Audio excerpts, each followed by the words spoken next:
మొన్న మేము అధికారంలోకి వచ్చాం. మళ్ళీ 3 శాసన మండలాలకు ఎన్నికలు వచ్చాయి.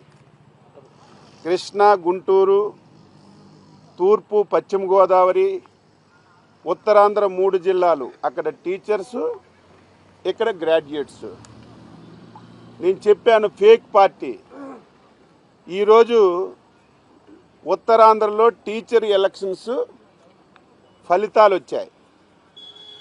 ఫలితాలు వస్తే సాయంత్రం నుంచి ఫేక్ టీవీల్లో, ఫేక్ సోషల్ మీడియాలో 9 మాసాలకే ఎన్డీఏ పార్టీ మీద ఉపాధ్యాయులకి మొగమాటం వచ్చింది, ఓడిపోయారని చెప్పి తప్పుడు సమాచారం, సిగ్గుమాలిన సమాచారం, సమాజం అసహించుకుంటుందని ఆలోచన లేకుండా ఇష్టం వచ్చినట్టుగా ఫేక్ ప్రచారం చేస్తున్నారు. ఈరోజు 3 ఎన్నికలు జరిగితే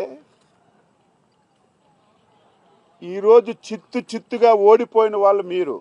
కనీసం నీ పార్టీ నుంచి అభ్యర్థులను కూడా పెట్టుకోలేనటువంటి దౌర్భాగ్యమైనటువంటి పార్టీ నీది, నువ్వు అని చెప్పి నేను తెలియజేస్తున్నాను.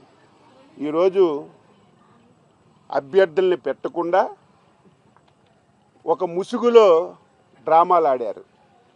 ఈరోజు ఈ 2 గ్రాడ్యుయేట్ ఎలక్షన్స్లో పీడీఎఫ్ ముసుగులో వైసీపీ ఇక్కడ డ్రామాలు ఆడింది. ఇది జగమరిగిన సత్యం. ఈ 2 శాసన మండలి ఎన్నికల్లో వైసీపీ పార్టీ పీడీఎఫ్కి సపోర్ట్ చేసింది. వారికి సందర్భంగా అడుగుతున్నాను, ఈ 2 స్థానాలు బంపర్ మెజార్టీతో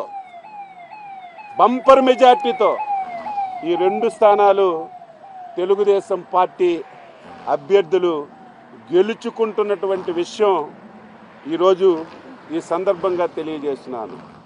మీరు సపోర్ట్ చేసినటువంటి పీడీఎఫ్ అభ్యర్థులు చిత్తుగా ఈ 2 స్థానాల్లో ఓడిపోతున్నారు.